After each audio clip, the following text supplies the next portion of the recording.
طبعا مستمرين في المقاطعة لحد دلوقتي، وعملنا الفراخ الكنتاكي في البيت، حاجة كده واخدة لون وطعم المحلات. يلا هندخل على مقاديرنا والتتبيلة، بس قبل ما نبتدي الفيديو كده تصلي على النبي كتير وتعالي اقولك سر الوصفة. عندي هنا كيلو ونص من الأجنحة عفوا، متقطعة الحتة الأخيرة اللي بتبقى فيها زفرة الفراخ، وكمان نص كيلو من الدبابيس. عشان تعملي التتبيلة بتاعتها محتاجة مكعبين مرق ولتر من اللبن الدافي ومعلقة ونص من الشطة، وخدوا بالكم من حجم المعلقة، يعني على حسب الكمية اللي هتستخدموها. انا هنا معلقتي كبيرة فحطيت بما يعادل معلقتين من المعالق العادية. تخلطي المكونات دي كلها مع بعض وتتأكدي ان اللبن دافي عشان يدوب المرقة. هتنزلي عليهم بمعلقة كبيرة من توابل الفراخ، وبتدي طعم ريحة او طعم وريحة حلوين جدا. وعندي هنا معلقة صغيرة من الكاري ومعلقة من فلفل اسود. هتقلبي المكونات دي كلها مع بعض وهتنزلي بيها على الفراخ وهتحطيها في التلاجة مش اقل من 6 ساعات، من 6 ساعات ل8 ساعات او ل12 ساعة لو عندك وقت. تبيتيها في التلاجة مفيش فيها اي مشكلة، بتدي طعم احلى وبتبقى واخدة من التتبيلة. لازم التتبيلة تكون مغطسة فيها الفراخ، يعني ما تبقاش فيها حتة مكشوفة، وحتى لو من وقت للتاني هتطلعيها وتقلبيها زي ما انتي شايفة كده. لازم الفراخ كلها تاخد من التتبيلة، وبقدر الامكان تخليها اطول وقت ممكن في التلاجة. في نفس اليوم طبعا انا عملت السلطة بتاعت الكولسلو، جبت كرومب عادي جدا، كرومب مش كابوتشا، كرومب عادي، وابتديت اقطعه زي ما انتوا شايفين في الحجم اللي انتوا شايفينه ده. قطعت بالسكينة كده من النص علشان تديني خرط رفيعة، وكمان ما تبقاش طويلة قوي معايا. نزلت طبعا بيهم في طبق، وكان عندي كام واحدة من الجزر، كل ده في نفس اليوم. عايزة اقولك ان السلطة دي لما بتبيت في التلاجة بتدي طعم حلو جدا، بتدبل كده وكل المكونات بتاعتها بتاخد من بعض، وهي اصلا ما بتتاكلش في نفس اليوم زي الكنتاكي بالظبط. بس خلي بالك بقى ان ولادك ما يخلصوهاش قبل ما تخلصي وصفتك.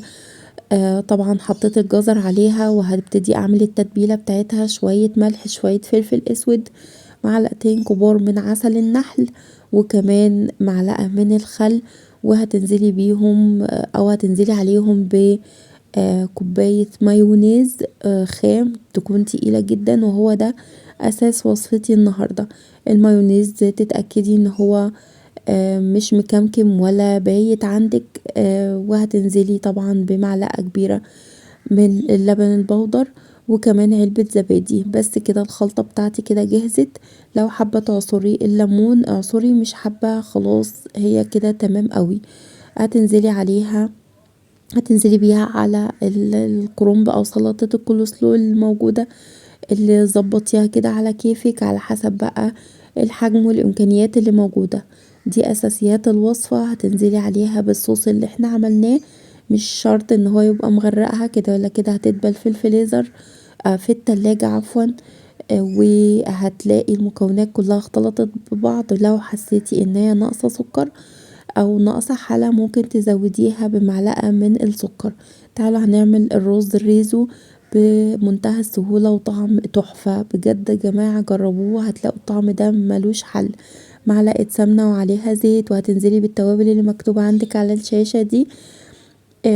تاخدي ريحتها اللي هي تتشوح كده، وتاخدي ريحتها بتطلع لها ريحة حلوة جدا جدا. الكاري بقى، وكمان توابل الكبسة. لمجرد ان انتي تشمي ريحتهم كده ويبتدوا يتفاعلوا في السمنة والزيت، هتنزلي عليهم بكيلو من الرز. وتشوحي فيه كويس جدا عشان ما يطلعش معاكي معجن ولا اي حاجة. تشوحي كويس جدا وتتأكدي من الخطوة دي ان انتي عملتيها على ما يرام، لان بتفرق قوي قوي في شكل الرز بعد كده. بعد ما تحسي ان هو خلاص اتشوح، هتنزلي عليه بمعلقة كبيرة من العسل الاسود، ومعلقتين من صلصة الطماطم المعصورة متصفية.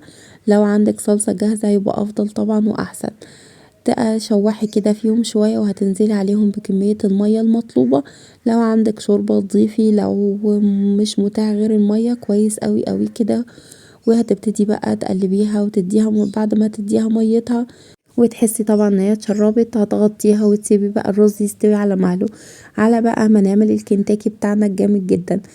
بولة كبيرة فيها كمية دقيق وفيرة، ويعتبر كوباية او كوبايتين من المية الساقعة. هتاخدي الفراخ بتاعتك، انا طبعا سبتها من قبلها بيوم، حرفيا كانت طعمها حلو جدا.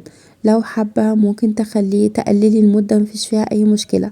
دقيق بس من غير اي توابل عليه، وكوباية مية ساقعة، مش اكتر من كده. هو ده اللي هتتبلي بيه الفراخ، ولا فيجيتار ولا غيره. هتنزلي بالفراخ بتاعتك على الدقيق زي ما انت شايفة، ويدوبها مرة واحدة كده، وهتنزلي بيها على المية الساقعة. عايزة تزودي كمية القرمشة اللي بتبقى حوالين الفراخ، هتعملي الخطوة دي مرتين، تنزلي بيها في الدقيق وترجعي تحطيها في المية وتنزلي بيها في الدقيق، وتعيدي الخطوة مرة تالتة. عايزة اقولك ان خطوة ان انتي بتحركيها بصوابع ايديكي دي كده، بتديها من بره نتوءات كده، بتبقى حلوة جدا جدا زي كنتاكي بتاع بره بالظبط. وتضربيها ببعضها او تضربيها في ايديكي، بحيث ان انتي ما تضغطيش عليها ضغطة تنومي كل النتوءات بتاعة الدقيق اللي موجودة فيها. الزيت بتاعك يسخن ويبقى غزير، هتنزلي بيها في الزيت بالراحة خالص خالص، علشان كمية الدقيق اللي انتي حطيتيها ما تنزلش منك او تتنفض في الزيت، ويفضل الزيت دايما معاكي نضيف. يا دوب 10 دقايق ما بين ان انتي تعلي وتوطي البوتاجاز. يعني لو لقيتيها اخدت لون سريع وحسيتي ان هي ما استوتش من جوه، هتوطي عليها بحيث ان هي من جوه تستوي وما تطلعش اي دم من ما بداخلها، وفي نفس الوقت تكون استوت معاكي.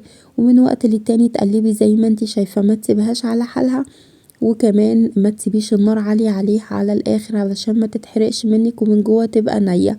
زي ما انت شايفة تطلعيها اللون ده. طبعا اول حطة في الزيت بتطلع فاتحة شوية، ودي حاجة لازم تلاحظيها، الزيت بيبقى لسه جديد ونضيف، بيطلعها شوية، مهما سبتيها ما بتطلعش او ما بتاخدش اللون الاحمر اللي زي ما الخطوة التانية والتالتة او الحطة التانية والتالتة بتطلع معاكي. عايزة اقولك ان الزيت ابتدى يحمر كده من كمية الشطة اللي احنا حطيناها. وخلي بالكوا الشطة مش هتعمل حاجة، مش هتخليها حارة ولا مشطشطة الا لو بيتوها يومين وتلاتة. اما عن كمية الشطة اللي محطوطة بس لمجرد ان هي بتديها لون زي ما انت شايفة، وبتخليها من جوه مستوية وواخدة اللون الصح. وخلي بالكوا ان التتبيلة دي فعلا تتبيلة كنتاكي. لو بصيتوا على التتبيلات اللي كانت بتيجي على النت، هتلاقوا هما المكونات الاساسيين توم باودر وشطة. انا هنا استغنيت عن التوم الباودر وحطيت مكانها توابل فراخ. قلنا نجرب، والله ما بارك طلعت جامدة. طبعا الرز كان خلاص استوى، قلنا بقى نغرف. الريحة عايزة اقول لكم ان هي قلب البيت، ريحتها تحفة جدا، ولا كأني حرفيا فاتحة محل كنتاكي جوه البيت. بجد نزلنا فيها بايدينا واسناننا، كانت وحشانة جدا. وعلشان المقاطعة اللي احنا كنا عاملينها ما كناش بنطلع ولا ناكل بره بسبب المقاطعة. اعملوا الطريقة دي وان شاء الله هتعتمدوها. اللهم بارك، الكمية كانت كبيرة.